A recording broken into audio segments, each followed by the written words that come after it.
Rejoignez dès à présent la grande famille des abonnés de votre chaîne Sika TV sur les réseaux sociaux. Sika TV, le vrai visage de l'actualité en Afrique, est en direct et en replay sur YouTube. Abonnez-vous et cliquez sur la cloche de notification pour ne rien rater. Nous sommes également présents sur Facebook et sur Twitter.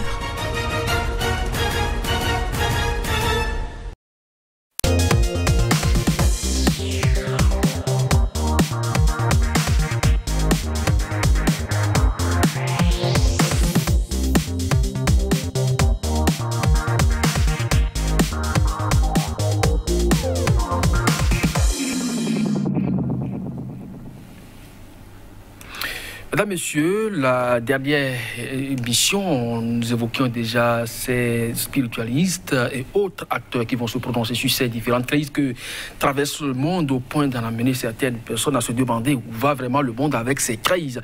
Elles ont nom sanitaire, économique, politique, sécuritaire, spirituelle et même celle des valeurs. Comment l'homme peut-il faire face à ces différentes crises? Cette préoccupation est vraiment celle d'un téléspectateur et comme lui, beaucoup se demandent effectivement où va le monde, des cyclones aux ouragans, en passant par des inondations meurtrières, des incendies catastrophiques, une pandémie qui ne finit pas et également les guerres et coups d'État assortis d'assassinats de présidents. Sommes-nous dans les derniers instants pour rester collés à la Bible selon bien sûr le livre de l'Apocalypse? Alors, crise multiforme dans le monde, accomplissement des prédictions apocalyptiques, c'est bien sûr le thème de cette émission. Et pour en parler, je reçois pour vous Sylvain Kouassi. Lui, on ne le présente plus, vous le connaissez déjà, prêtre femme, mais il est aussi le président de l'ONG Lafé. Monsieur Kouassi, merci d'être là. Merci. En face de vous, c'est Luigi Messan, lui, il est étudiant en socio-anthropologie. Monsieur Luigi, merci d'être là aussi. Merci à vous. Bonsoir. Alors, monsieur Kouassi, est-ce que, au vu de ce tableau que nous venons donc de présenter, vous avez vraiment l'impression que nous sommes dans un monde qui s'effondre progressivement? Oui, sans vous cacher, je dirais d'emblée que le monde est rentré dans une décadence. On peut dire que c'est l'apogée de notre monde. Notre monde, quand on parle de cette décadence, il faut repartir à la civilisation. D'abord, il faut voir dans quelle civilisation nous étions d'abord. Là, quand on prend que la civilisation est tout ce qui se développe, qui se permet à l'homme de se développer, d'innover, de créer, d'aller de l'avant, notre civilisation est la civilisation occidentale qui prend source de la barbarie romaine déjà. La barbarie romaine. Et en plus de cette barbarie romaine, l'Occident a placé au-dessus de cette civilisation la science. La science. Et la science qui, aujourd'hui, est presque à son apogée. Ah bon? À son apogée. Parce que quand on parle de la science, on parle de la raison rationnelle, tout ce qui est l'esprit cartésien, mais tout ce qui doute. Tout ce qui va de l'avant, tout ce qui va en arrière. Et c'est ça, ce côté dualité de la science de la pensée. La pensée qui vient du savoir. D'abord, quand on vient de la tradition, du truc du Fa, le Fa dit que cette pensée duelle de la science prévient de la mort. La mort qu'on appelle Coda Draconis, qu'on appelle Gouda, qui a de le savoir à ce monde. Le savoir de ce monde finit toujours à la mort. Donc aujourd'hui, on voit la tour foudroyée. Le monde est dans la tour foudroyée. Donc tout ce qui se passe est prédit déjà. Est prédit déjà. Quand je reviens un peu même à l'instant d'ailleurs, Nostradamus a prédit ce corona depuis 1955. Corona, c'est le virus corona qui va dévaster le monde, l'humanité déjà. Sans pouvoir le nommer. Il a nommé Corona. Il a dit la reine Corona d'ailleurs. Il l'a nommé.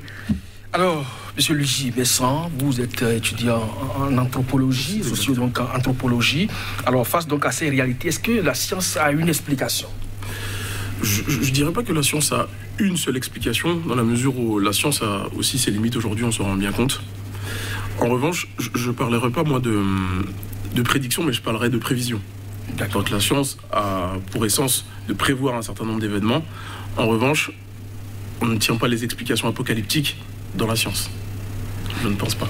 Alors, quand je prends par exemple le phénomène des catastrophes, la science quand même a bien de raisons de prédire, de prévoir également, parce que vous ne voulez pas donc prédire, mais vous voulez donc rester dans la prévision. La science a quand même prévu, et on sait très bien quand est-ce que ça peut se déclencher, ça peut se faire, mais comment se fait-il qu'on n'arrive pas toujours à cerner le fait? Est-ce que vous pensez qu'il y a une explication anthropologique à la chose, au vu des peuples? Au vu des peuples, oui. Je pense qu'aujourd'hui on a atteint un niveau, monsieur Kwasi Sylvain le disait très bien, je pense que le rationalisme justement a atteint ses limites, dans la mesure où aujourd'hui il n'est plus question de mathématiques, il est question de sacré. Sauf que malheureusement, aujourd'hui, moi étant donc étudiant en socio-anthropologie, mais dans un monde purement rationnel qui est donc l'Occident, aujourd'hui, on n'a pas d'explication rationnelle pour pouvoir expliquer d'où viennent ces phénomènes. Absolument pas. Vous avez donc l'impression que la science a atteint vraiment ses limites? Oui, je pense que oui. Mais puisque vous y foncez toujours, là, vous êtes étudiant, vous étudiez encore l'anthropologie, c'est pour forcément devenir aussi comme ces professeurs ou ces scientifiques qui nous ont conduits donc dans le gouffre. Alors, vous avez... Après, l'anthropologie est une science qui essaye d'étudier les phénomènes et l'humain dans son intégralité. Ouais. Et justement, on essaie de faire des éléments de comparaison entre justement les civilisations. Et on s'est bien rendu compte que la civilisation occidentale est une civilisation qui est basée uniquement sur, je vais dire, le feu. Voilà, c'est ça. C'est une civilisation qui est basée sur la thermodynamique. Et c'est l'africaine? La civilisation africaine est basée un petit peu sur... je reprends un petit peu, je paraphrase monsieur Kwasi, elle est basée sur l'eau. Donc c'est une civilisation qui va à la source des choses, dans le sacré, dans le caché, ce qui est un peu différent de l'Europe. Alors, vous avez l'impression aujourd'hui que le feu nous a conduits là où nous sommes là? Totalement. Monsieur Kwasi, vous avez commencé par évoquer la civilisation. Il faut savoir dans quelle civilisation nous nous trouvions et celle qui nous a conduits aujourd'hui là où nous sommes. La civilisation africaine, oui, si elle est basée sur le feu, qu'est-ce que le feu, l'eau, qu'est-ce que l'eau nous a apporté de bien? Oui, il faut savoir parce qu'aujourd'hui, on voit aussi des inondations meurtrières. Non, il faut commencer au glissements de terrain. Au départ, déjà, nous étions de la civilisation africaine qui est la religion naturelle traditionnelle. C'est la religion du verbe, de la pensée créatrice, de l'intelligence créatrice par le savoir. Et cette civilisation a pris naissance à l'Égypte antique à partir du Dieu créateur, le Dieu qui a créé toutes choses par ses paroles sacrées, par ses souffles.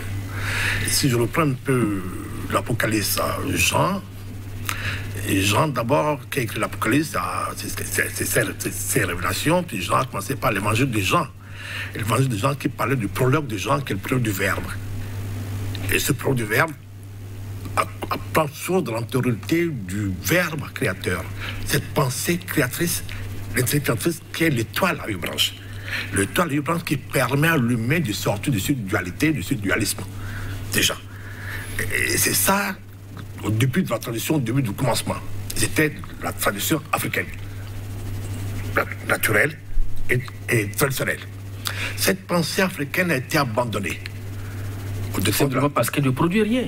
On s'en produisait l'homme dans son naissance réelle. Parce que qu'est-ce qu'on appelle l'homme? Est-ce qu'aujourd'hui nous sommes des hommes? Aujourd'hui nous ne sommes pas encore des humains. Nous ne sommes pas des humains. Nous avons la forme humaine. Mais ce qui est en nous, qui est l'être égotique en nous, c'est l'âme égotique, le mal en nous, qui n'est pas encore mieux, qui est la bête. D'où encore cette pensée de l'Apocalypse qui parlait du nombre 66, le nom de la bête et de l'homme. Donc, les gens disaient déjà que nous sommes bêtes. Nous avons la possibilité d'être des humains. Le humain est le génie, le fils de l'homme, par rapport au fils de la femme qui est la bête, qui est l'enfant de la reproduction animale. Donc, la tradition africaine était dans l'ascension de cette pensée qui est la continuité de l'être. La continuité de la pensée vers l'état divin de l'être. Et ça, on n'a pas compris.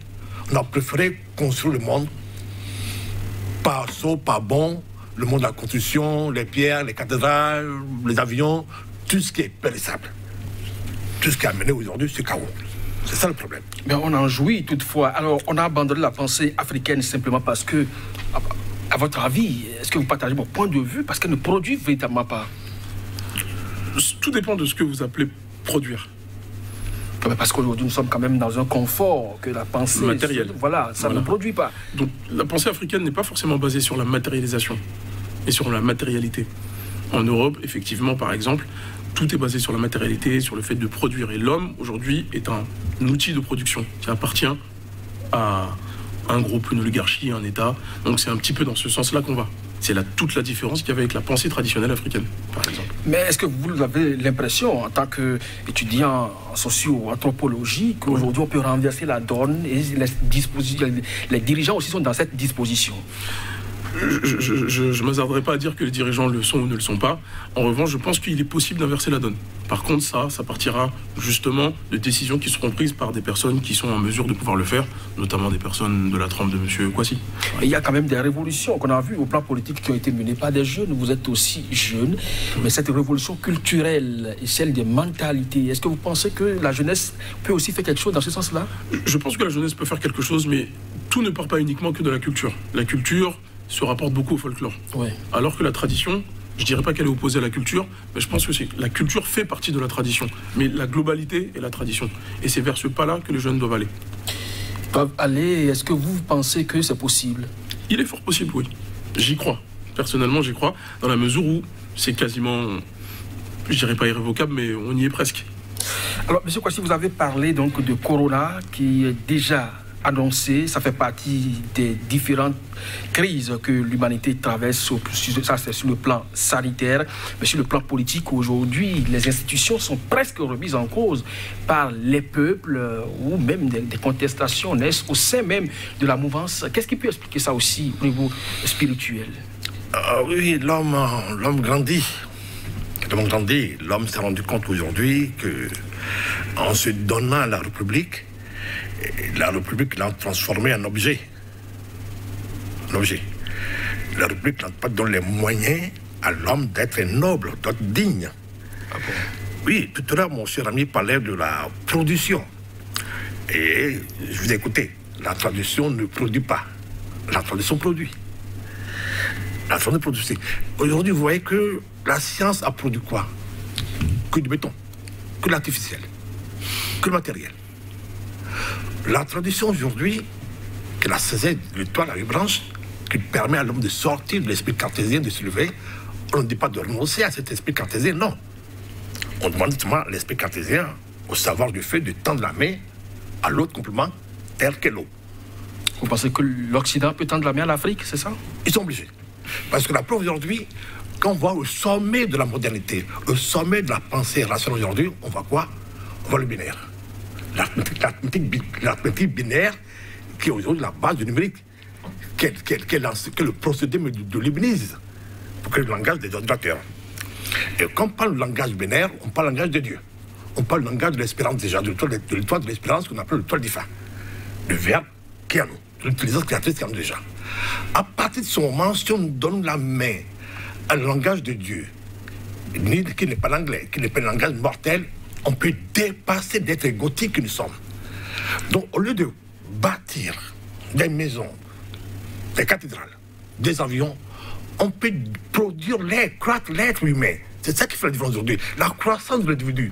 Ça, c'est pour dire que la tradition africaine produit. Oui, absolument, l'homme peut aller plus loin dans sa pensée pour aller vers le génie du savant et apporter une amélioration totale à ce monde qui sera plus beau, plus affectif, où le cœur va régner. Aujourd'hui, c'est que la tête qui règne.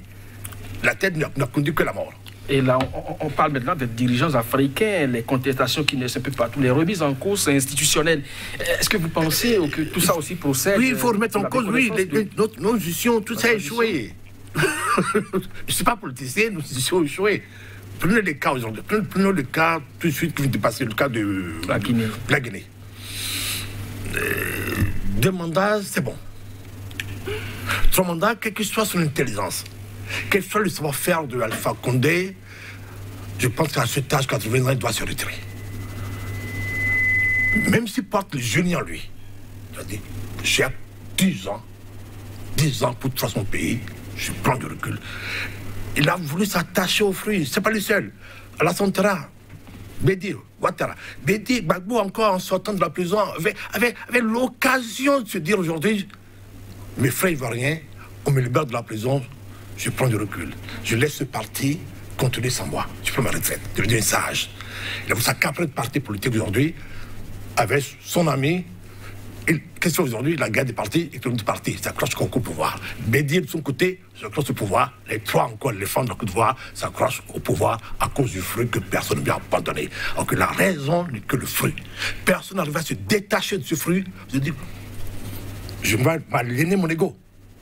Laissez le devant. C'est ça la perte de notre institution. Et en tant que jeune et surtout étudiant en socio-anthropologie, quel regard portez-vous sur tout cela, les remises en cause institutionnelles? Dans un premier temps, nous on considère donc dans la jeunesse, je ne suis pas porte-parole de la jeunesse, mais en tout cas je la représente à mon niveau, on considère que les institutions sont bafouées. Les institutions sont bafouées, il y a un nouvel ordre établi. Dans la mesure où, je prends donc le cas de la France, dans le cas de la France, on se rend bien compte que la science, donc la rationalité dont on parlait au départ, a pris le pas et le dessus sur tout. C'est-à-dire que la population n'a plus le choix.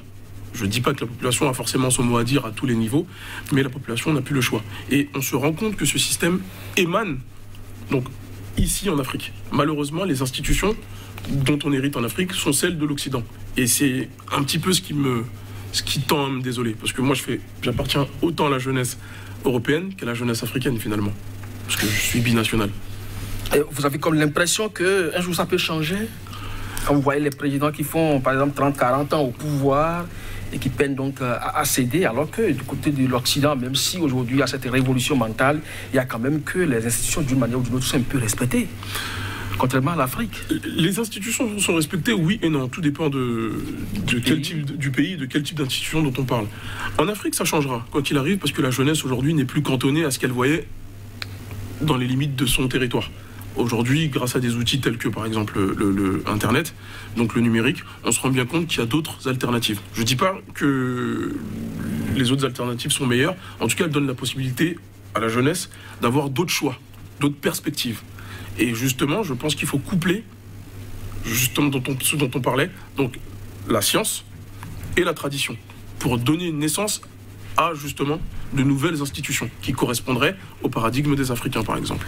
Justement, ça m'amène juste à vous demander, M. Kwasi, tout ce que nous avons coopté de l'Europe ou des États-Unis, en tout cas de l'Occident, pour l'Afrique, les implanter, les adopter, est-ce que vous pensez que cela répond vraiment à la tradition africaine, l'essence même? Non, pas du tout, pas du tout. L'Africain doit... Ces institutions d'emprunt... Non, pas du tout. Tout à l'heure, vous avez dit que l'institution de l'Europe, de l'Occident, prend saut dans l'Empire romain. Et Simone Veil a écrit un livre formidable, écrit de lancement, qui disait que les Romains sont des barbares. Donc c'est la tradition des barbares, la culture des barbares, qui est aujourd'hui dans la République. Voilà. La République provient de la tradition des barbares, des gladiateurs. C'est que par les armes à feu qu'on prend le pouvoir. Non, c'est pas avec le cœur. Plus tu as de l'argent, plus tu as des armes à feu, tu prends le pouvoir. Le Taliban, on l'a vu. Pourquoi aujourd'hui les Américains ont quitté le Taliban? Parce que les Russes et les Chinois sont là. Raison plus forte. Sans la force, tu n'es rien. C'est ça la tradition des Romains que le Sud a hérité. Alors, cela m'amène justement à aller sur le terrain sécuritaire. Aujourd'hui, vous avez appris, vous avez évoqué déjà le cas de la Guinée où le président a été déposé, mais il y en a ici, malheureusement, c'est le président qui a été tué. Alors, si on doit remettre les institutions en cause au point d'en arriver à assassiner un chef d'État, vous trouvez ça normal? Et le chef d'État d'Haïti, à son âme, c'est pareil. À un moment donné, on lui a dit qu'il est plus légitime. Il s'est dit qu'il est légitime. Bon, voilà. Le peuple ne voulait pas de lui, une partie ne peut pas de lui. À un moment donné, quand on te met en cause, prends du plus toi-même, fais dire, d'accord, qu'est-ce qui ne va pas? Demande au peuple. C'est moi ou c'est pas moi? C'est ce principe de duel toujours qui règne, le bien et le mal. Il faut aller au-delà de ça. Moi, je pense que c'est par les institutions, c'est l'homme lui-même. C'est l'homme lui-même.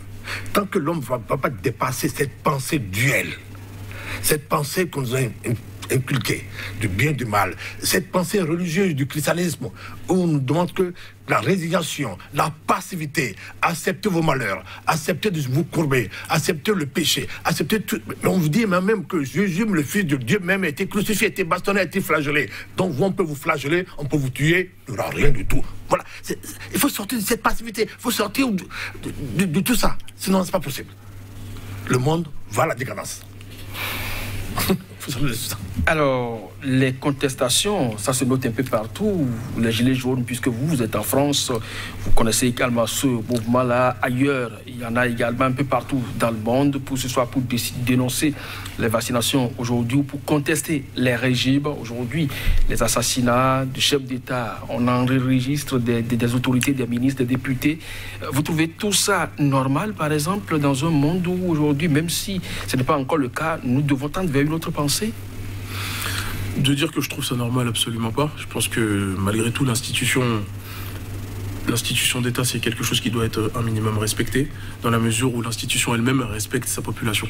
Je pense que les vagues de contestation sont légitimes, et puis de toute façon, la loi de ces États le permet, dans la mesure justement de tout ce qui est acceptable.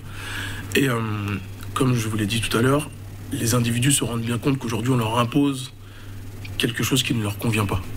Maintenant, tout le monde est d'accord sur le fait qu'on est dans un contexte de pandémie et d'épidémie maintenant. En revanche, je pense qu'il y a aussi une crise qui est très importante à souligner, c'est la crise de l'information. Et de la désinformation pour le coup. Donc aujourd'hui, les gens veulent des réponses concrètes, des solutions concrètes. Et c'est absolument pas le cas. Monsieur Kwasi, ça m'amène donc à ce que vous avez commencé par dire tout à l'heure. Vous évoquez déjà les Romains qui ont imposé, tant soit peu, tout ce que nous vivons aujourd'hui. Cela m'amène donc à la crise spirituelle. Même au niveau de la tradition africaine, pendant longtemps, vous l'avez clamé sur ce plateau, ça ne va pas. Pays de vaudou, berceau de vaudou, qui est le Bénin, qui est votre terre natale aussi, vous estimez qu'il y a beaucoup de charlatans, beaucoup d'escrocs dans ce domaine-là. Alors, ces crises que nous traversons et qui vont peut-être nous amener aussi sur le plan de la crise des valeurs tout à l'heure, est-ce que vous pensez que dans ce Béni-Mélo, on peut s'en sortir? Oui, on peut se sortir, il suffit qu'on revient... Parce que vous pensez que l'Occident doit tendre la main à l'Afrique, mais si l'Afrique ne s'organise pas... L'Occident tend la main déjà. L'Occident tend la main déjà. Parce que l'Occident aujourd'hui, les penseurs de l'Occident sont tous unanimes que le feu ne peut pas être la durabilité de quelque chose.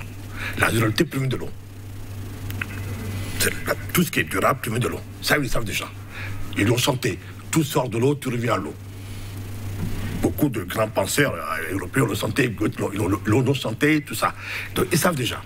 Ils savent qu'aujourd'hui, la solution se trouve dans l'étoile de l'espérance. Mais aujourd'hui, on confond l'étoile de l'espérance à Jésus le Christ, donc au christianisme. C'est ça le mal. Le christianisme n'est pas la pensée du Christ. Le christianisme que nous avons vendu, que nous avons imposé, aujourd'hui, est le christianisme de résignation, de passivité. On vous dit même, le Fils de Dieu, lui-même a été frappé, a été flagellé, a été pauvre et crucifié.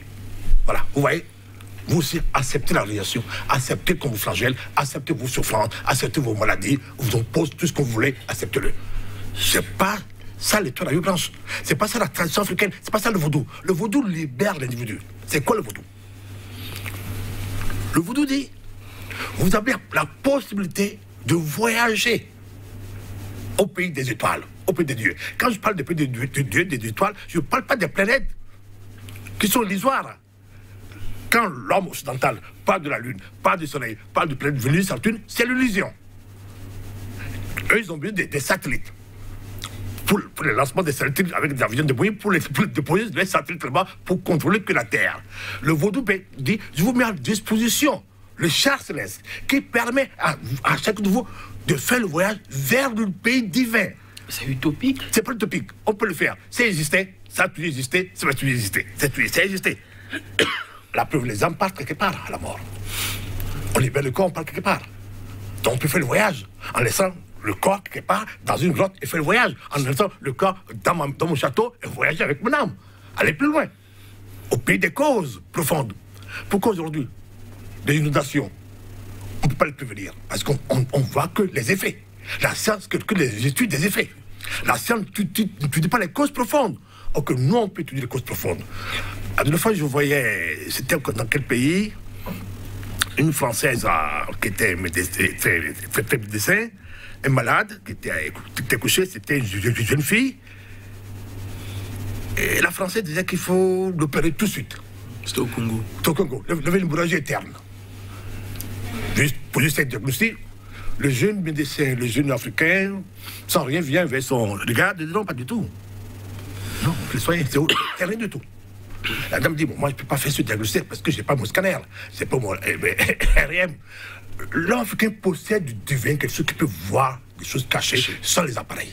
Aujourd'hui, on nous a fait croire que les appareils, la télévision, tout ça, c'est quelque chose d'important. C'est pas vrai. Vous savez, quand les dirigeants sont malades, c'est là-bas ils vont se faire soigner parce qu'ils ne croient pas à la médecine de leur continent. C'est dommage pour eux. C'est dommage pour eux. C'est très dommage pour eux. Aujourd'hui, quand on parle des quantiques aujourd'hui, les Chinois ont développé plein d'appareils quantiques. Où chaque, même un paysan peut voir ce qui est caché dans le corps de l'autre. Je l'ai expérimenté. J'ai un appareil à la maison, le quantique, tu attrapes ça, on connaît ça sur ton ordinateur, on voit tous tes organes. Ça fait un bon diagnostic qu'aucun professeur en France ne peut pas le faire en 5 minutes. Toi, tu le fais. Les Chinois le font avec des appareils quantiques aujourd'hui. Le quantique, c'est quoi? C'est que le binaire. Pourquoi ne pas programmer ce binaire l'entité? C'est chacun de nous. Chacun de nous s'approprie de son étoile, qui peut aller plus loin, ramener quelque chose de beau et changer l'humanité. Moi, c'est mon rêve, mais c'est un rêve juste. Je vais revenir à vous tout à l'heure pour faire le parallèle, ou carrément le rapprochement entre le vaudou et le Fa dont vous êtes le prêtre. Alors, dites-nous, J, mais ça, vous avez entendu parler de vaudou aussi? Évidemment. Vous avez peur de vaudou? Absolument pas. Ça fait partie de ma tradition aussi. Ah bon? Oui. Est-ce que c'est le même regard que les jeunes occidentaux portent sur ce vaudou-là? Non, pour ne rien vous cacher, pas du tout. Dans la mesure où, si vous voulez, le vaudou a été diabolisé en Occident par les missionnaires. Qu'est-ce qu'on en dit concrètement? Qu'on fait la confusion et l'amalgame avec la sorcellerie. C'est-à-dire qu'il y a une méconnaissance profonde des traditions africaines dans leur ensemble. Aujourd'hui, il y a un regain d'intérêt pour justement nos traditions. En revanche, c'est un petit peu poussif, dans le sens où on n'est pas forcément super bien orienté, mais ça commence. Ça commence parce qu'il y a des outils qui nous permettent de s'en rapprocher. Après, les religions monothéistes ont fait quand même un travail de sable qui fait que c'est un petit peu compliqué, mais ça vient. Ça vient. Est-ce que vous pensez, vous tournez résolument vers cette tradition-là pour vous relancer plus tard? Justement, aujourd'hui, cette tradition, je ne la vois pas du tout comme étant une religion en tant que telle. C'est-à-dire que c'est une tradition qui est absolue. C'est-à-dire qu'on peut appartenir à une autre tradition religieuse et justement... Parce que le vaudou, justement, ne conteste pas les religions. C'est les religions qui contestent le vaudou. Donc si on va dans le sens du vaudou, finalement, le vaudou, lui, est absolu. C'est une science que je considère, moi, comme étant sacrée. J'appartiens à cette tradition parce que je suis quand même... voilà, je suis Mina, je suis du Togo. Donc je sais très bien ce que c'est et je sais que ça n'a pas de limite. Absolument pas. Alors, M. Sylvain Kouassi pense qu'avec le vaudou, au-delà donc des satellites que les Blancs peuvent aller poser sur les différentes planètes et observer la Terre, eh bien le vaudou peut aller au-delà, nous amener dans le réel que Dieu a prévu pour nous. Est-ce que vous croyez à ça aussi? Oui, parce que je considère que... Tout en étant rationnel. En essayant d'être, en tout cas, en essayant d'osciller un petit peu entre les deux. Je pense qu'en Occident, ce qu'on recherche, c'est la course à l'infiniment petit. Alors que la tradition africaine cherche à savoir ce qui est caché. C'est là toute l'opposition. C'est là où ça n'a absolument plus rien à voir. Alors, M. Kouassi, vous avez parlé de cette pensée vaudou, cette pensée africaine qui doit aujourd'hui aider l'humanité et l'Occident. Vous l'avez dit, il a tend la main à l'Afrique parce qu'elle a compris, du moins s'il a compris l'Occident, que cette pensée de feu n'amène véritablement qu'à la destruction. Maintenant, de cette pensée vaudou, est-ce que le Fa est né ou le vaudou est né du Fa? Parce que le débat continue. Non. Les deux sont ensemble. On ne peut pas les séparer. Donc l'un n'est pas le porte-parole de l'autre? Pas du tout. C'est pour ça que l'Africain même ne connaît pas ce qu'est le Fa ni le vaudou. Non. Surtout le Bédinois, il ignore totalement ces deux pensées, ces deux principes de la tradition. Le Fa est l'étoile de l'Orient. Jésus, dans l'Évangile, en proclamant, disant que je suis l'étoile du matin, il disait simplement qu'il est l'étoile de l'espérance, qui est un signe de Fa. Et ça, signe de Fa est un génie solaire. C'est ça le Fa. Quand on va au Fa, c'est pour connaître son étoile, son Dieu. Au commencement était le Verbe. Le Verbe en nous, l'étoile en nous, le Dieu en nous. C'est ça le Fa. Mais chaque signe de Fa possède ce qu'on appelle le bouclier David, qui est le vaudou. Nous l'appelle la carapace fermée. Dans la mythologie des Juifs, ils disent que c'est cette carapace fermée que Salomon, le roi Salomon, a ravi à Lucifer, qui n'est que l'étoile du matin. Point barre. Donc Lucifer n'est pas le Satan. Pas du tout. Lucifer a ravi, Salomon a ravi le calebasse fermé, le Badou, à Lucifer, l'étoile du matin. Jésus a dit, je suis l'étoile du matin. Mais il y a plusieurs étoiles du matin. Chaque signe de fa est une étoile du matin. Chaque caractère hébraïque, qui est une mention de la divinité, on l'appelle les séphirotes, d'où le séphira, sont des étoiles du matin, sont des dieux. L'émanation de la divinité que l'ancêtre dahoméen nommé Sé. Le grand Sé, le Maou, le grand Sé, et le petit Sé, ils ont jeté, les Pythagoriciens ont jeté le mot sphère. Le Sé, les dahoméens devient des sphères, la dent des sphères, la dent des étoiles, et ça devient séphirote sur les juifs. C'est la pensée africaine, c'est notre tradition. Et c'est chaque sphère, chaque étoile a sa calebasse fermée, qui est le vaudou, qui permet à l'homme de voyager plus que les ovnis. Si les Blancs aujourd'hui, on voit des satellites, tout ça, des avions dans le ciel, ils ont vu quelque part. C'est la science ne peut rien inventer tant qu'ils ne voient pas. Ils ont eu un début. C'est dans la pensée africaine tradition qu'on les voyagerait. La preuve, Doudoua a remonté au ciel. Sur le ciel de feu, ce n'est pas une mythologie, ça n'a pas existé. On peut repartir. L'âme peut s'envoler vers son monde. Vers son monde. L'âme n'est pas dans ce monde. La terre n'est pas l'âme du monde. La science de l'âme. On n'enseigne pas, on n'enseigne pas dans l'université. Donc pour guérir, il faut soigner l'âme. Il faut être thérapeute de l'âme. Aujourd'hui, on est quoi, thérapeute de quoi? De la matière, du corps organique, de la mort. Donc on soigne que la mort. Et que tout ce que nous soyons finit à la mort. Corona, quel que soit le vaccin, pas vaccin, on finira à la mort. La mort est une certitude de l'homme, de l'individu déjà. Donc, qu'est-ce qu'aujourd'hui les ont peur? Tout le monde sait qu'on va mourir, tout le monde sait. Mais les gens se disent aujourd'hui, mais le vaccin va m'affaiblir, détruire mes anticorps, naturels ou pas. C'est le problème que se pose. Et je serai des cobayes demain, sinon la mort c'est une certitude. On dit, vous ne mourrez pas. Mais comment on ne mourra pas? On va mourir. On me sauve de quoi alors? On me met le vaccin pourquoi? Contre quoi? La maladie? Le pas le tue. D'autres virus tuent tous les jours. En plus, tout à l'heure, monsieur Rami a parlé de quelque chose. A parlé de la science. La France, aujourd'hui, avec cette institution, écoute-moi. Le conseil scientifique en France, c'est qui? C'est le président de la République qui les nomme. C'est des savants? Non. Des génies? Non. Des gens ordinaires comme nous. D'autres, on peut, peut-être, il donnera quelque chose, d'autres, même pas du tout. Il est choisi, lui. Ce conseil scientifique dit aujourd'hui, envoie un papier au président, vaccin pour tout le monde. Il ne pas tester. Le président, qu'est-ce qu'il dit? Je peux refuser. Mais comme c'est lui qui a nommé le conseil, il dit, je prends acte. Passe au conseil des ministres. On valide. On sait aujourd'hui, dans tous les pays du monde, tous les chefs d'État ont toujours la majorité de l'Assemblée. Quelle que soit l'opposition, ça passe à l'Assemblée. Les sénateurs regardent un peu, oui ou non, c'est pas grave. On s'en fout d'eux. On l'impose aux citoyens. La République, c'est pas ça la République. La République est là pour protéger les citoyens. La République est là pour faire croître les citoyens. Mais en les préservant de cette maladie, quelle maladie? La mort? Aujourd'hui, l'Israël, ils ont 3 vaccins. Là, 70% du gens contaminés. L'Australie, pareil. Il y a un problème qui se pose. Avec le vaccin, oui, bon. Mais le vaccin, les gens. Contacter la maladie, les gens graves. Femmes graves. Qu'est-ce qu'ils appellent femmes graves? Les gens meurent. Le FA dit un petit fourmi peut tuer l'hippopotame, quelle que soit la femme, il a dit, ça peut te tuer. La petite femme peut te tuer. Alors, qu'est-ce qu'on nous raconte?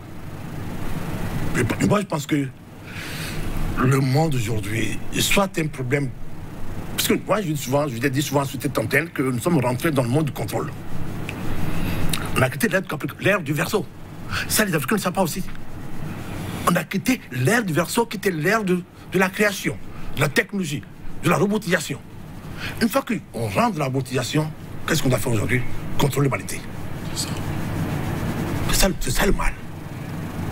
Numériser l'individu. Je deviens une bête. L'Apocalypse. On revient à l'Apocalypse. Nom de la bête. Il faut le marquer comme des bêtes. Nous sommes là aujourd'hui. Et ça, c'est la pensée d'un Dieu. un dieu mésopotamien qui est le dieu Enlil. Alors, on va revenir tout à l'heure. Ça, n'oubliez donc pas cette pensée, okay. Dieu Enlil. Alors, dites-nous, Luigi Bessan, cette pensée de Fa, de vaudou, ça vous embrouille? Non, une nette démarcation? Non, du tout.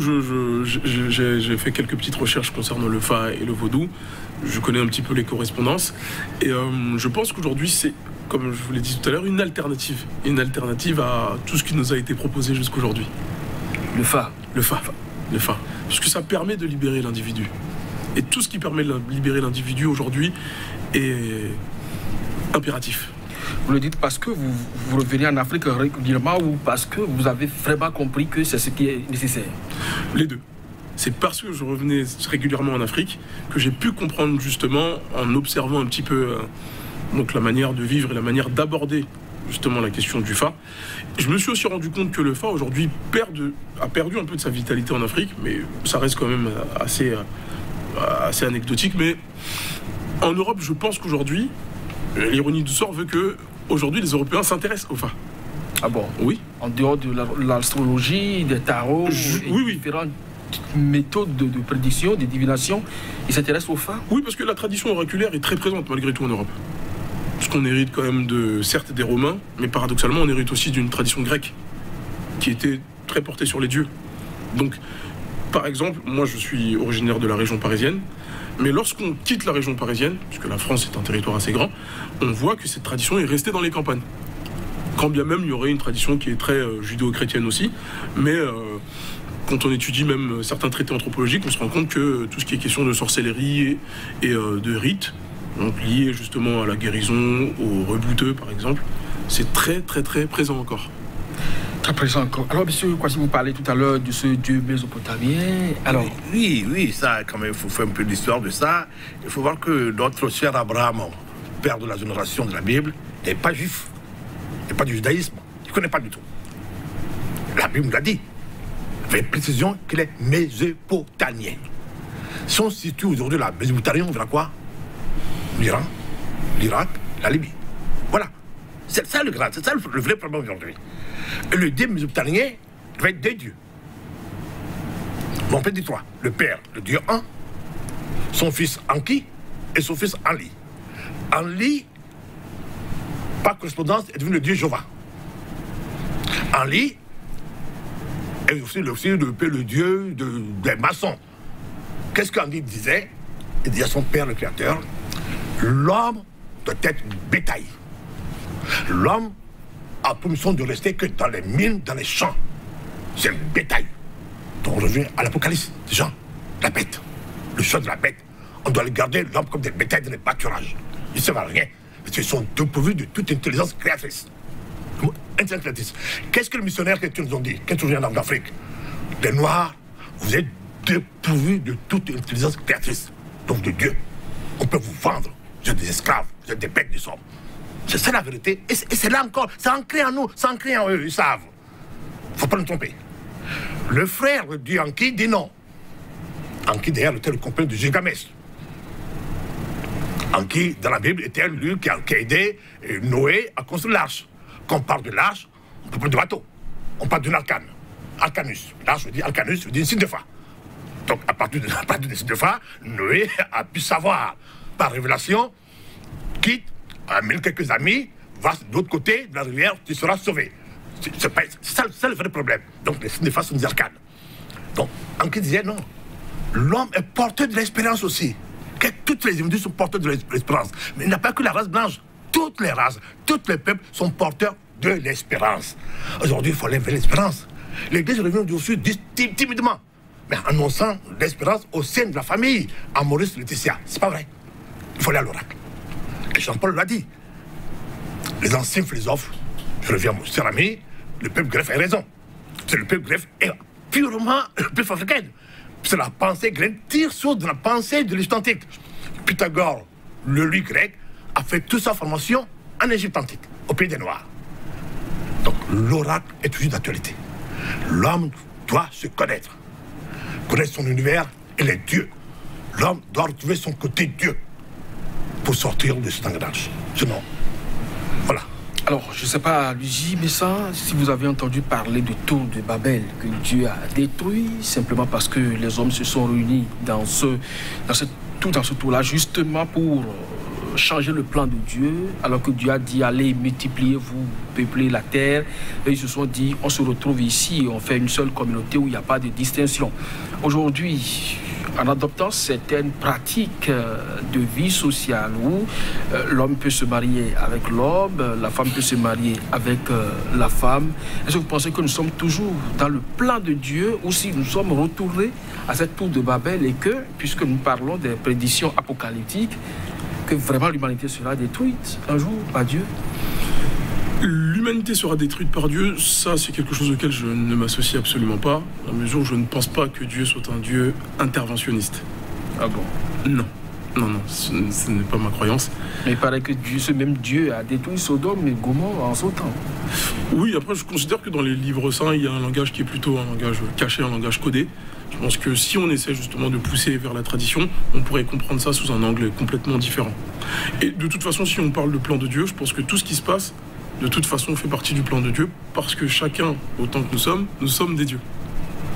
Nous sommes des dieux, monsieur Kouachi, ça fait partie donc de ce que j'appelle ces crises de valeurs, l'homme qui peut épouser un homme, même la bestialité est admise dans certains États.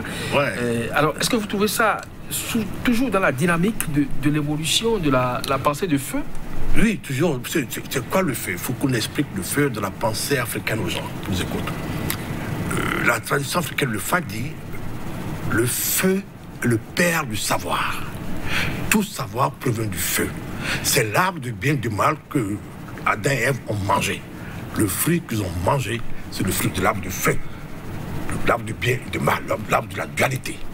Et c'est le feu, goût, abominable, Koda, Draconis, qui donne le savoir à ce monde. Et le Fa le précise, tout ce que le Fa, le savoir, donne, prévient à la mort. Donc pourquoi voulez que Dieu détruise encore ce monde qui est le monde de la mort déjà? Le monde de fondement. Là, tout foudroyé. Quel que soit ce monde périssable, c'est la mort. Quels que soient nos académiciens mortels, pas mortels, ils finissent dans la tombe. C'est une certitude. Le monde finira dans une tombe. Nous sommes déjà dans la tombe déjà. On croit que d'autres sont vivants, d'autres sont morts. En réalité, nous sommes des morts. La tradition africaine dit, il faut mourir pour rentrer dans la vie. Mais la tradition africaine dit, tout en restant au pays de la mort, vous foutez la vie. C'est ça le salut. Vous pouvez améliorer vos conditions par l'intelligence créatrice qui est en vous que vous a donné. Donc c'est pas les matériels? Non. On peut changer du monde matériel que par la lumière. L'homme disparaît quand la lumière apparaît. On peut voir les démons. C'est ça le but de la capacité armée, le but du Badou. Le feu et l'eau ensemble créent l'électromagnétisme qui sera le renouveau de l'humanité. Et au lieu d'aller vers ce renouveau de l'humanité, qu'est-ce qu'on fait? On crée des lieux sacrés comme la Kaaba, on crée des lieux de pèlerinage, des lieux de culte. Donc nous, la Kaaba est à nous. La Kaaba, c'est le Merkaba. La Ka veut dire l'âme, Ba veut dire l'oiseau. C'est pas la sorcellerie vulgaire des villages. L'âme prend son envol sous forme d'un oiseau pour aller vers le monde meilleur et puis revenir avec cette connaissance pour transformer l'humanité. Parce qu'aujourd'hui, tout ce que la science fait aujourd'hui, c'est qui? La science a compris. La science se trouve dans la main de qui? Des pauvres, non? Des puissants, des banquiers. Qu'est-ce qu'ils font eux? C'est ça. Ils tiennent qui? L'État. Nos États. Nos États ne sont pas libres, nos États sont des esclaves dans la main de cette oligarchie. C'est eux qui décident, c'est eux qui donnent l'argent à l'État. Et l'État respecte leur engagement. L'État n'est qu'un parasite de ces oligarchies. Donc, à partir de ces oligarchies détiennent la science, tout ce qu'ils font, c'est pour leur bien. C'est pour ramasser plus d'argent. Donc, c'est la cupidité et le mal de ce siècle. Donc, les autres petits, les sans-dents, sont restés toujours esclaves. Aujourd'hui, on va les conduire dans les pâturages. Le plan de Dieu en lit. Des bêtes de somme. Des bêtes. Marquez-les. C'est varié. On a les robots, on peut les transformer en zombies même. On se trouve dans les champs. À quoi sert aujourd'hui la masse populaire? Rien du tout. À quoi ça va servir la jeunesse complètement désemparée, vous trouvez? Je pense que la jeunesse se cherche. Je n'irai pas jusqu'à dire qu'elle est désemparée, mais elle se cherche des nouveaux repères. Et à travers justement des science sacrée telle que le Fa, elle peut trouver une direction, mais par essence, la jeunesse se renouvelle, dans le sens où elle est jeune, donc elle n'est pas désemparée encore. Ce serait beaucoup dire. Alors, vous avez tout à l'heure souligné sur ce plateau, c'est vrai que vous n'êtes pas le porte-parole de la jeunesse, mais vous avez cette chance-là de côtoyer ces deux jeunesses, aussi bien occidentales qu'africaines. Est-ce que vous avez l'impression que les pensées se rapprochent aujourd'hui? Aujourd'hui, il y a des points de convergence. Il y a des points de convergence parce que justement, on se rend compte que autant la jeunesse occidentale que la jeunesse africaine est sous le coup justement de cette matérialité à outrance. C'est-à-dire que, pour reprendre ce que M. Kwasi disait, aujourd'hui, la science, donc l'État, est au service de la science. Et la science est au service d'une industrie. Et ça, on se rend compte partout. Moi, je le vois juste un exemple tout simple. Lorsqu'on voit les traitements médicamenteux, on se rend compte que ça inonde tout le monde entier, que ce soit en Afrique. Donc en Afrique, c'est souvent, j'ai remarqué, des produits qui viennent par exemple de Chine ou d'Inde, donc du continent asiatique. Et en Europe, c'est un peu différent, mais on se rend compte qu'aujourd'hui, ça va dans ce sens. L'État, science, industrie pharmaceutique. Donc, encore une fois, ça va dans le sens de l'argent, du capitalisme à outrance, de la matérialité, du fait de l'être égotique qui veut amasser des richesses. Beaucoup de traditions religieuses, notamment par exemple l'islam, parlent de cette course aux richesses qui amène l'homme à la tombe. Ça fait partie des versets du Coran, par exemple. Vous essayez également, dans ce monde-là, les musulmans, vous les connaissez aussi un peu? Oui, très bien. Ouais, très bien. Mais est-ce qu'au nom de Allah, on peut s'exploser pour tuer ses frères? Non, là, pour le coup, c'est une conviction qui dépasse l'entendement. Après, la civilisation musulmane, c'est une civilisation qui, depuis des siècles, met un peu de bâton dans les roues à la civilisation romaine, pour reprendre le terme romain, barbarie.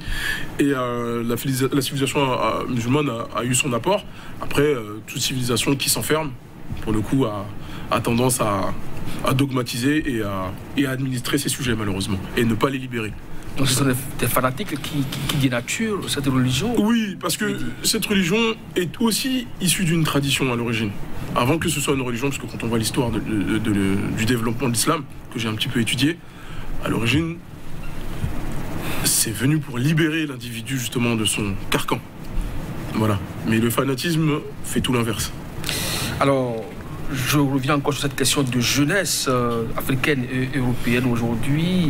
Pendant longtemps, ce qu'on l'a dit tout à l'heure, quand les missionnaires sont venus, ils ont estimé que les Africains sont dépourvus de toute pensée venant de Dieu et par conséquent, ils sont bons pour être vendus. Est-ce que vous pensez aujourd'hui, avec cette question d'immigration, parce que vous devez en entendre parler, de milliers de frères africains qui meurent dans la Méditerranée simplement parce qu'ils veulent rallier l'Europe, est-ce que vous avez comme l'impression que cette jeunesse occidentale a tendance à reconsidérer les choses comme par le passé, donc vouloir dominer encore celle africaine plus tard? Non. C'est pas la lecture que vous faites? Non, c'est pas la lecture que j'en fais, parce que je pense qu'aujourd'hui, la jeunesse, par exemple européenne, considère que maintenant c'est une erreur pour la jeunesse africaine de venir en Occident. Pas souci pas souci d'accaparation des richesses, mais surtout parce qu'elle considère qu'en Afrique, tout est à faire, tant sur le plan culturel, spirituel que sur le plan économique. Donc aujourd'hui, effectivement, on reconsidère les choses. D'ailleurs, beaucoup de jeunes de la diaspora africaine qui sont nés en Occident, comme moi par exemple, tendent à retourner vers l'Afrique. Parce qu'on se rend compte que la source est là. Pas uniquement que sur le plan financier, sur le plan sacré. Vous justifiez alors les courses aujourd'hui qu'on note au niveau de la Russie, des pays comme la Turquie qui n'avaient pas de colonie en Afrique mais qui tentent vaille à s'imposer. C'est normal? Non, justement, moi je considère que c'est une autre forme de colonisation. Après, c'est très personnel et ça n'engage que moi. Je pense qu'aujourd'hui l'Afrique, elle se suffit à elle-même et tout le monde l'a compris depuis bien longtemps. Sauf que la jeunesse aujourd'hui est quand même assez limitée par les institutions, les instances qui sont au-dessus d'elle. Mais ça changera. Parce que de toute façon, c'est irréversible. C'est comme ça. Alors, M. Kwasi, quand vous parlez donc de tendre la main, l'Occident qui tend la main, alors ces nouveaux pays qui n'avaient pas de colonie en Afrique, mais qui s'implantent davantage, on prend la Chine, on prend la Turquie, on prend par exemple des pays qui, même insignifiants, les Norvèges et autres, qui a quand même... Tous ces pays sont de tradition africaine. C'est le pays solaire. La Turquie, c'est un pays solaire. Comme la Syrie. Donc c'est un retour au bercail. Retour au bercail. Retour au bercail. La réveil, les pays de Scandinavie, c'est le dieu Odin qui est le père de la tradition. On parle de la tradition des ruines, du dieu Odin, on parle de la tradition du dieu Dimédi. un signe de me dire que l'enfant de l'Europe devient le père de la civilisation des Scandinaves. C'est le retour à la tradition. On retourne au père. Le père qu'on a régné, on a abandonné, on se dit, il vaut mieux aller vers le père. Le père, c'est l'Afrique. Il y a des histoires... Et la tradition africaine, il faut le voir, la tradition africaine, c'est la tradition de l'amour. En fait, c'est ça. Quand on parle de l'amour, Dieu est amour. Dieu ne nous aime pas. L'amour n'aime personne. Dieu demande à l'individu de devenir amour. Amour, l'Africain, dans sa pensée, le nom, pas le mot, il fait. Il fait. Et il fait n'est que le nom de Ève à l'origine. C'est quand vous prenez le nom de Ève, on met ce nom dans l'alphabet primitif, qui vaut 16 lettres, le V disparaît, devient F. Ça devient effet. L'amour. C'est l'amour qui est justice. L'amour qui est vérité. Qui est harmonie. Donc la tradition africaine, c'est une tradition d'amour. Voilà la tradition africaine. Vous pensez aujourd'hui que le peuple africain vit vraiment cette tradition? Amour? Le peuple africain aujourd'hui, on l'a mené à imiter la tradition de l'Occident. C'est ça le problème. Mais il a ça dans son cœur, dans son âme. C'est tout est plus que... Pourquoi on a gardé les fétiches des Russes que nous voyons dans nos villes campagnes aujourd'hui? Pourquoi? On ne veut pas abandonner notre tradition, on ne veut pas abandonner l'ancêtre. Le blanc est venu avec les fouets, avec les armes, tout ce qu'il faut. Aller vers le Christ, agenouillez-vous quand même, je dis bon, on va imiter le blanc tout en conservant une idée, une identification de nos divinités solaires qui aujourd'hui sont les fétiches. Les fétiches, ce n'est pas le vaudou. C'est une identification de la chose réelle, c'est tout. Alors, quand vous avez honte de ces fétiches-là, vous, quand vous les voyez avec de l'huile, de sang un peu partout, ça repugne? Non, non, du tout. Après, j'ai eu le temps d'approfondir et de savoir ce que ça représentait culturellement, et pas que. Mais au-delà de moi, c'est vrai qu'on a une petite... on a des réticences en Occident vis-à-vis de ça, parce qu'on considère que c'est des traditions très archaïques et très violentes, parce qu'il y a du sang et des sacrifices et ainsi de suite. Mais grâce à des travaux qui ont été faits par d'autres, on se rend compte que ça va beaucoup plus loin que ça. Oui, ça c'est l'essence même. Mais quand l'Afrique doit se rebondir, ou du moins se bondir à son niveau, est-ce que vous pensez qu'elle peut se baser sur c'est superficiel là pour aller Je pense justement qu'elle doit le dépasser. Ça fait partie de la tradition.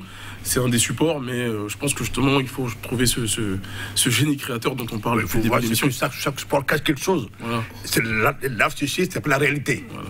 Et l'art psychique qu'on met à la disposition des petits féticheurs, des petits escrocs spirituels qui racontent des conneries. Mais c'est pas ça. C'est l'arbre, c'est pas ça. Il faut voir la cause de chaque arbre. C'est quand je donne un exemple bien précis. Quand nous parlons de la divinité de Rébisso, la foudre, le tonnerre, c'est pas de l'arbre psychique. Le tonnerre, c'est pas la pierre de Rébisso et quelques affaires concrètes. Non. C'est une étoile du matin. Et les kabbalistes les savent. C'est l'émulation qu'on appelle du tête.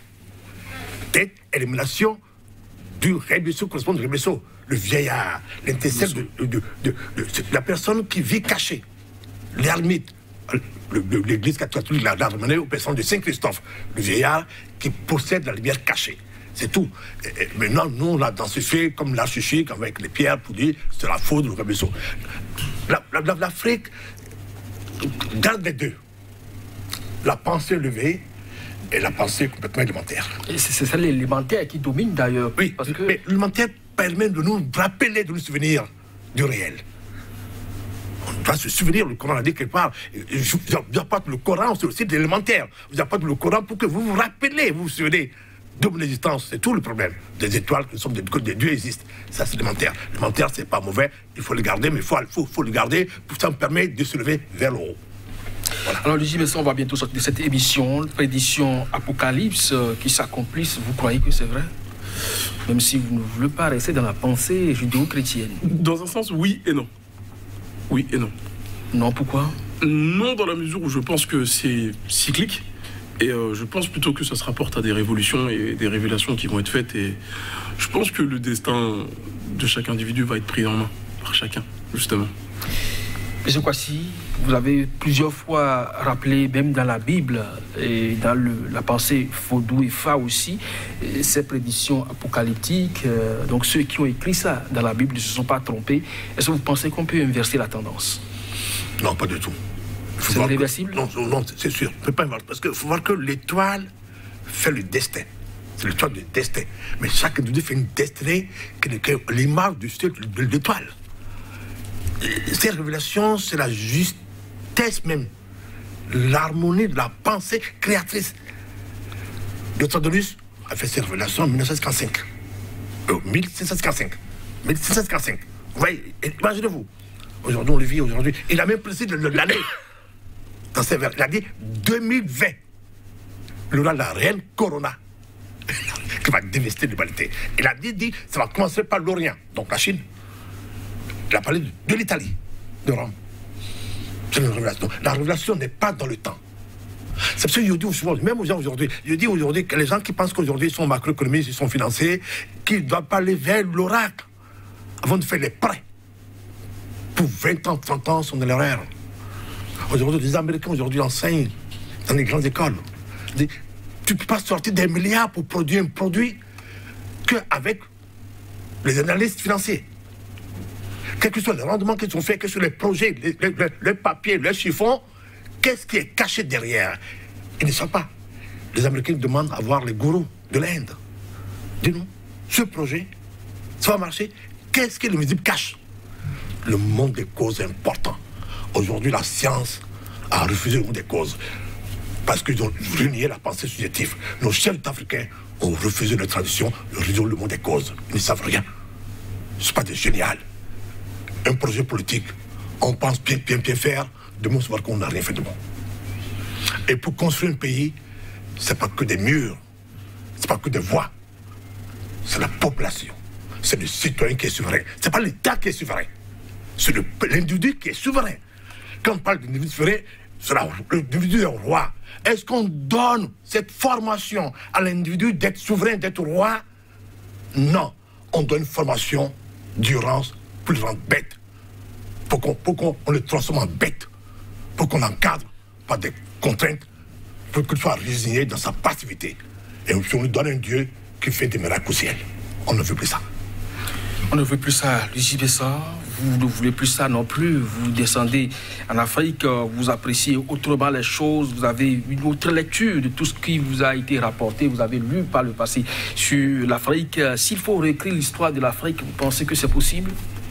Réécrire l'histoire de l'Afrique, non, parce qu'une histoire ne se réécrit pas par définition. Mais je pense que l'histoire, malgré tout, a un sens. Et il est possible pour l'Afrique, en tout cas je ne vais pas non plus parler en son nom, il est possible de récupérer les éléments de l'histoire. Alors vous pensez que ces prédictions apocalyptiques qui se réalisent à nos yeux aujourd'hui, qui donnent à croire à certains religieux que nous sommes dans les derniers instants, on peut les renverser? Parce que vous avez parlé des phénomènes cycliques quand même. Oui, de phénomènes cycliques, parce que ça a été vérifié malgré tout dans l'histoire. Et de les renverser, non, mais justement de donner lieu à quelque chose de nouveau à chaque fois. C'est exactement ce qu'il se passe. Merci donc à vous, Luigi Bessa. Je rappelle que vous êtes étudiant en socio-anthropologie et M. Sylvain Kwasi, il est prêtre phare et président de l'ONG LAFE pour vos éclaircissements sur ce thème central, crise multiple à travers le monde. Sommes-nous dans l'accomplissement des prédictions apocalyptiques?